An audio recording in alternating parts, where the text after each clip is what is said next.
muy emocionada de tener aquí enfrente de mí al doctor Enrique Rojas. Gracias por aceptar la invitación a la entrevista y a platicar con el mundo de Regina. Yo quiero que me digas de ti. Tienes un currículum impresionante, eres una eminencia y estamos muy honrados de tenerte en México en el evento de Fundación AMA. AMA con causa. Bueno, yo me considero ya pues casi el segundo país de más venta de libros nuestro, de mi hija María y mío, es México, ¿no? Y he venido el año pasado, he venido a México 8 veces, ¿no? Wow. En distintos eventos. Ahora hoy participo en este tema de la Fundación AMA. Esta tarde-noche me voy a Roma porque me de una conferencia en la Universidad de La Sapienza. Voy a estar en Roma mañana todo el día. Bueno, y entonces me parece interesante. Voy a hablar de un tema que es el título de un libro mío que se llama No te rindas, un libro de Planeta de hace unos años, y es cómo superar las adversidades de la vida. Ese es un poco el concepto, ¿no? Yo soy psiquiatra, soy catedrático de psiquiatría, director del Instituto Rojas Estapé de Madrid, en donde somos 10 ayudantes y tengo 2 hijas que trabajan conmigo, mi hija María, que es psiquiatra, médico psiquiatra, y Isabel, que es psicóloga, ¿no? Y bueno, y queremos llevar la psiquiatría a la calle, o sea, explicarle a la gente que el psiquiatra y el psicólogo no son gente rara y que no hay que ir al psiquiatra cuando uno está muy mal mentalmente, sino que pues la ansiedad, el estrés, el insomnio, la depresión, una serie de manifestaciones que hoy están a la vuelta de la esquina y que hoy todo el mundo pues las quiere. Yo soy profesor visitante de la Universidad de Nueva York, es decir, voy allí a esta universidad que es la segunda después de Harvard de vez en cuando, y en Nueva York el psiquiatra Estados Unidos es el médico de cabecera, claro, el family doctor. Entonces mucha gente todavía en otros sitios, en México quizá menos, pero de Hispanoamérica a la gente le extraña que el psiquiatra sea tan relevante. Los 2 médicos que más han crecido en los últimos años en Estados Unidos y en Europa son el cirujano estético y el psiquiatra. El psiquiatra está increíble, el cirujano estético pues ya es vanidad, pero creo que preferimos la salud mental y sobre todo estar fortalecidos. Bueno, hay que pensar que la expectativa de vida hoy en la sociedad está en 90 años, es decir, en 1910, 1915, la gente con 60 años se moría, el anciano de 60 años, estamos hoy en 90. Tiene sentido que una mujer de 50, de 60 años se haga algún retoque siempre dentro de un orden. No olvidemos que se puede abusar de la cirugía estética como del psiquiatra y del psicólogo. Tiene mucho sentido que nos queramos ver bien y sobre todo tener una vida en plenitud y también sintiéndonos cómodas con nosotros mismos. Pero la salud mental yo creo que es algo primordial y sobre todo si vamos a vivir a los 90 años, cómo lograr tener esa paz interior, esa felicidad y esa, ¿qué te diré?, sensación de que estamos a gusto, estamos plenos y nos sentimos seguros, tranquilos. Creo que eso es, tú comentas que la felicidad va cambiando, la meta de la felicidad va cambiando según nuestra edad. Entonces, entre más... Por ejemplo, es interesante saber que no se habla de la salud como una parte de la felicidad hasta los 50 años. Es decir, nadie con 20 o 30 años habla de la salud como un elemento fundamental, porque la gente a esa edad está alive and kicking, dicen los ingleses, vivo y coleando, ¿no? Pues a partir de los 50, 55 años la salud es un tema importante, ¿no? La felicidad, no hay que olvidar una cosa, la felicidad es un concepto muy amplio. Yo voy a dar un curso dentro de poco sobre este tema en distintos sitios. Por ejemplo, voy a dar uno en Colombia, en Colombia dentro de 3 meses. Voy a tener mucha gente, voy a darlo también en Estados Unidos, ¿no? Entonces la felicidad, habría que decir 2 cosas. De la felicidad, que es un árbol frondoso que tiene muchas ramas y se le puede captar de muchos ángulos, pero hay 2 felicidades así de entrada: la felicidad puntual y la felicidad estructural. La felicidad puntual es una felicidad concreta. Felices Navidades, feliz Día de tu Santo, feliz fin de semana. Son momentos en los que uno para el reloj. Decía un autor latino muy famoso de su tiempo, Horacio, carpe diem. Para el reloj, aprovecha el instante, vive el momento. Y luego está la felicidad estructural, que es arqueo de caja, balance existencial, y es revisión de los 4 grandes temas en los que son más importantes de la felicidad, que son amor, trabajo, cultura y amistad. Esta tetralogía hunde las raíces en el paisaje de cada persona, ¿no? Entonces, cuando uno hace balance, cuando uno hace un arqueo de caja, hace cuentas consigo mismo, pues uno explora la vida afectiva, la vida profesional, el mundo de la cultura y la relación con los demás. Son los 4 grandes ingredientes, desde mi punto de vista, que se hospedan, residen, habitan dentro de este campo. Eso que dices, que se hospedan y que residen y que habitan, es muy importante, que no sea nada más feliz Navidad, qué padre me la pasé, pero al día siguiente otra vez decaído, sino que tenga yo un estado de, pues, de felicidad, tranquilidad, plenitud, que me perdure. Claro, hay que pensar que cuando tienes 20 años, cuando eres joven, la felicidad consiste en grandes experiencias, grandes aventuras, acontecimientos relevantes, subir, bajar, ir, venir. Cuando tienes 50 años en adelante, la felicidad tiene 2 notas fundamentales, que son paz y alegría. Paz y alegría y serenidad. Exactamente, la paz y la serenidad son primas hermanas, son matices de un mismo concepto. Y que puedas dormir, estabas hablando de dormir. Conforme vamos creciendo, la gente a lo mejor, o por lo general, dormimos menos horas. Entonces, una noche de 8 horas de sueño, sin interrupción, para mí es el paraíso. Claro, uno de los indicadores de salud general y de salud mental más importantes es dormir bien. Es decir, de hecho, lo decimos en el lenguaje coloquial, dice, aquella preocupación que tuvo esa persona le quitó el sueño. Exacto. El sueño es un termómetro que mide muchas cosas, sin olvidar que hay muchos insomnios que son genéticos. Es decir, yo conozco familias enteras en que todo duermen poco y mal. Lo mismo que conozco familias en que todos tienen problemas digestivos, gastritis crónica, úlcera de estómago, dispepsias gástricas, familias en que todos tienen problemas de pelo y se quedan calvos muy temprano. Conozco familias en que todos hay fondo depresivo, o bien monopolar o bipolar. Lo tuvo el abuelo, lo ha tenido el hijo, lo tiene el nieto, ¿no? Es decir, no olvidemos, hay un fondo hereditario en casi todas las enfermedades. Y dime una cosa, ¿se puede romper ese tema hereditario? Bueno, hoy existen, por ejemplo, en psiquiatría hay grandes avances. Por ejemplo, las depresiones bipolares que se han puesto de moda en los últimos años, antes se desconocía a nivel general, hoy tienen muy buen pronóstico. La primera descripción de la depresión bipolar la hizo un médico de la corte, Fernando VI, que se llama Piquer Arrufat, era un médico árabe, y le llamó la enfermedad del rey, que pasaba, estamos hablando del siglo XVIII, temporadas en la cama, que desaparecía, y temporadas hiperactivo, y se le llamó Eso así. la enfermedad del rey. En el siglo XIX, un psiquiatra alemán muy famoso en la historia del pensamiento psiquiátrico, Kraepelin, describe la psicosis maníaco-depresiva. Y toda la psiquiatría francesa de principios del XX habla de ese tema.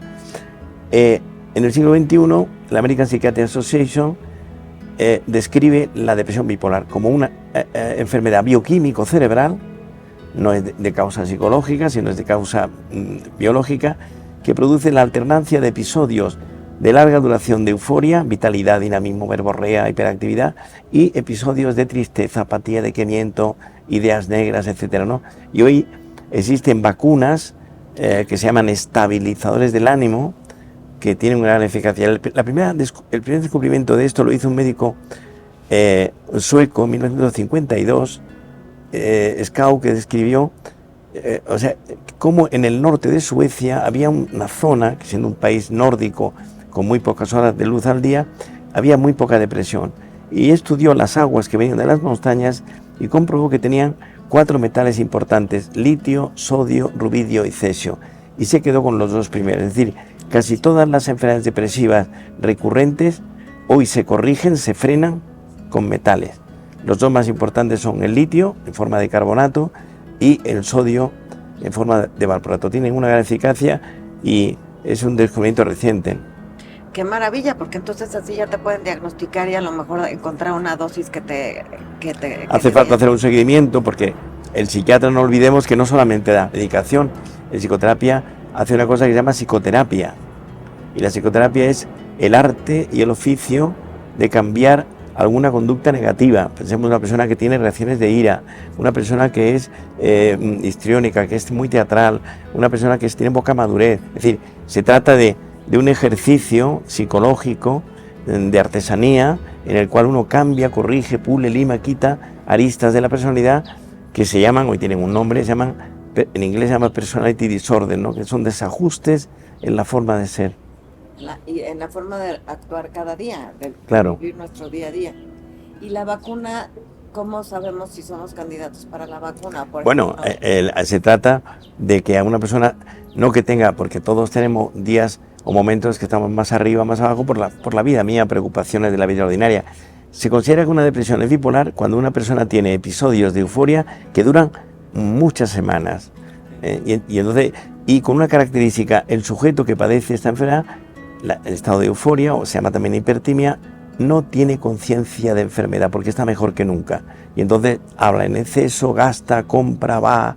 Es decir, y gente, el primer diagnóstico, antes de ir al médico o psiquiatra, lo hace la familia. Pues claro, no está bien, ¿no? En cambio, en la bipolaridad, en la parte melancólica, sí hay conciencia. Una persona se mete en la cama, no tiene ganas de nada, no habla, entonces él mismo reconoce, o sea, hay conciencia de esa patología afectiva. ok. ¿Y el desorden borderline? Bueno, el borderline se ha puesto muy de moda, es un trastorno de la personalidad que es muy importante, que consiste fundamentalmente en una persona impulsiva, inestable, cambiante, con un descontrol de la lengua y que es una persona esencialmente, digamos, que está muy cerca de perder el gobierno, el señorío de uno mismo, ¿no?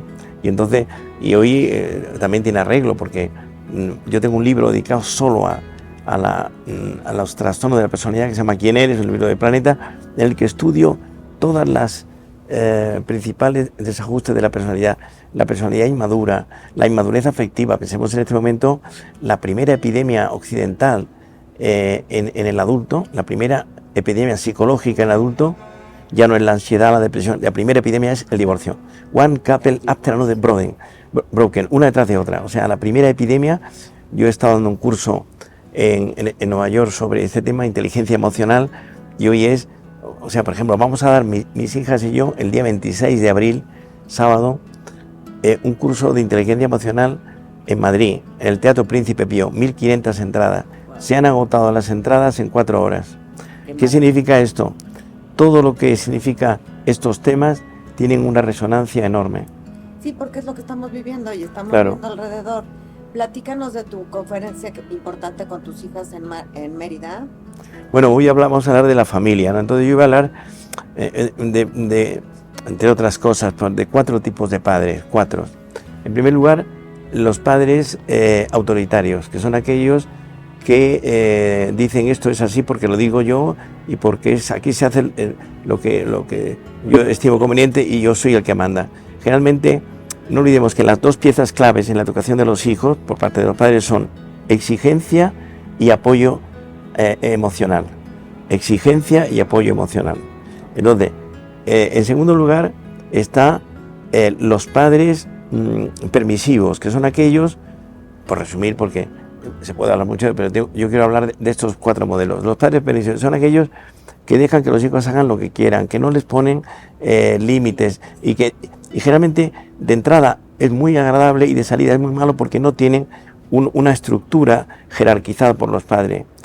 En tercer lugar están los padres negligentes, que serían, se da mucho en padres separados, en los cuales en nuestra sociedad occidental la mayoría de las separaciones la madre se queda con los hijos, hay muchos matices, pero en general, y es la que educa. En cambio el padre es el que da todo y en consecuencia deseduca. Entonces los padres negligentes son los que han abandonado, no existen normas, no existen criterios, no existe nada, entonces el resultado es terriblemente negativo a medio plazo. Y en cuarto lugar está lo que yo llamaría los padres equilibrados, los padres sensatos, que tienen un alto nivel de exigencia y un alto nivel de apoyo emocional.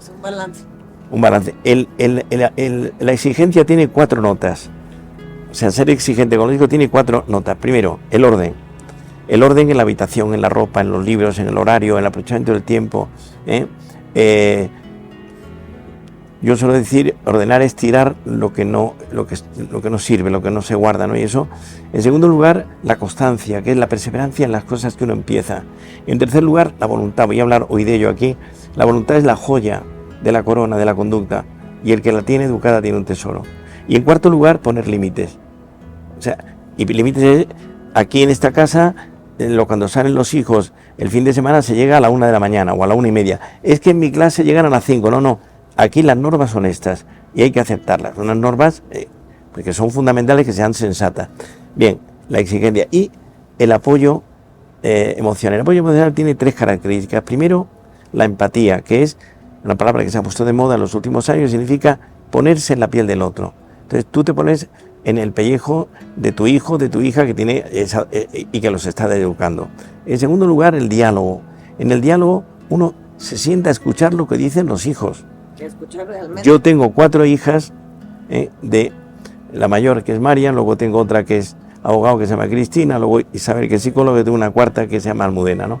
Entonces mi mujer y yo nos hemos sentado con ellos a escucharle y a ver lo que nos decían. Y muchas veces a mí me han hecho mis hijas correcciones: papá, esto no es así, tú ya tienes una visión que está anticuada. Entonces, bueno, empatía, diálogo y, en tercer lugar, es muy importante la estimulación verbal positiva, es decir, elogiar pequeñas victorias que obtengan, ¿no? Entonces, por lo tanto, exigencia psicológica y este tema.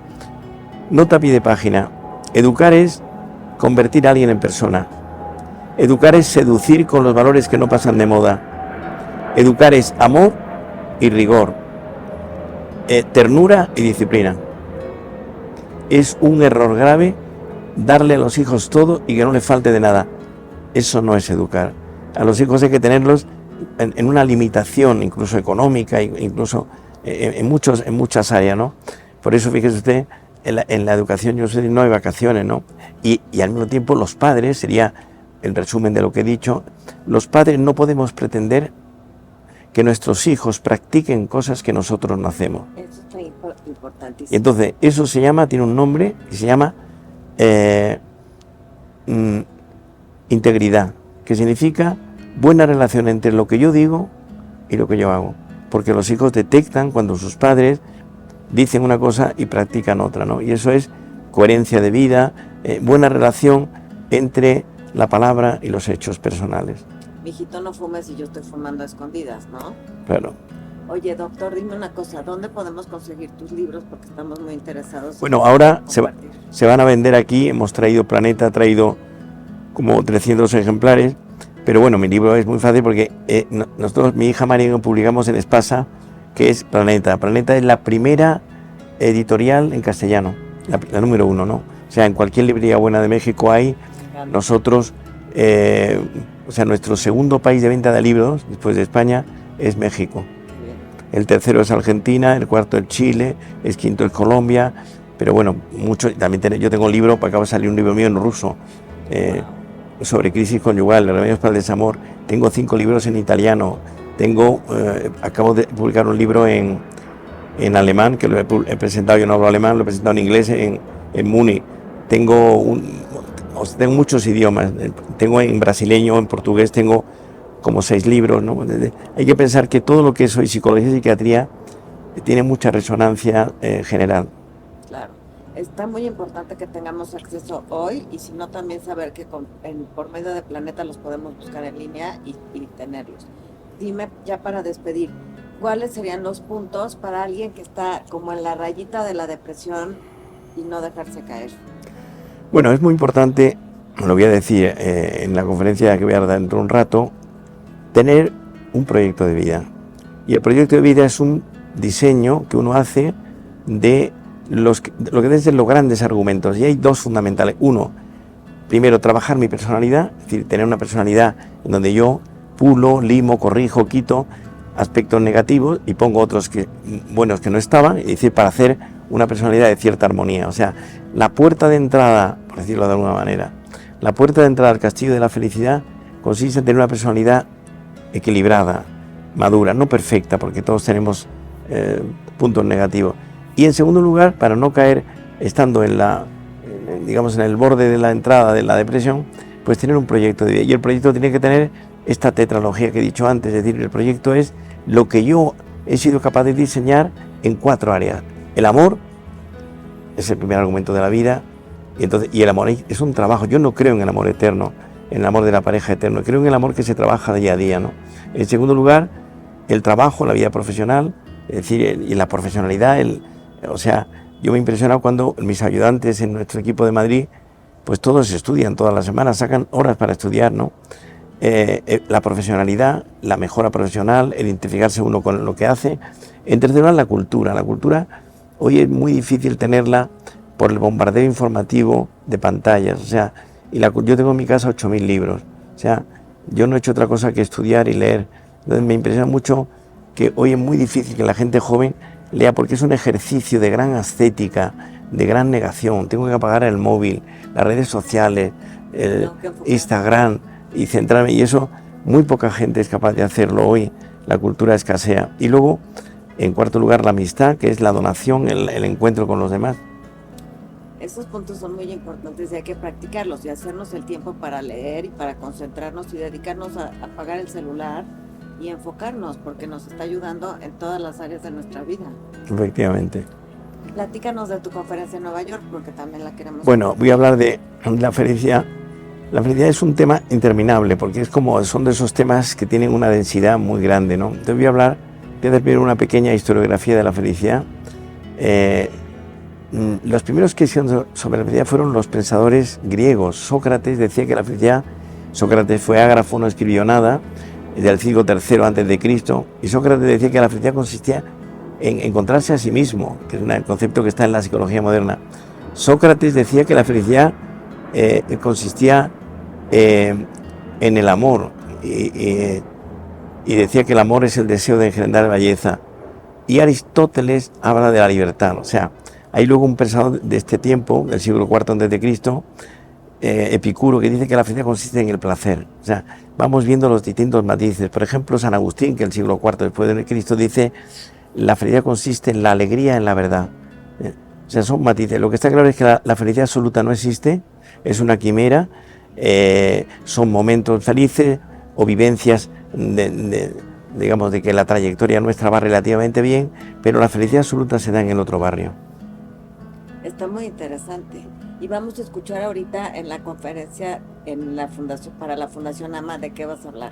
Voy a hablar de No te rindas, es decir, es un libro mío que salió hace ya un tiempo, y yo le robé el título a Tony Blair, que le llamó así a su campaña en el año 1977, con los laboristas le llamó su campaña No te rindes. Yo le robé el título, y él se lo había robado antes a Winston Churchill, que le llamó a su campaña Never Give Up, nunca te rindas, ¿no? Entonces es como una invitación a superar las adversidades, porque hay una idea muy importante, que es lo que te ayuda a crecer como persona son las derrotas, son las adversidades, son los fracasos, si eres capaz de aprender las lecciones que te enseñan.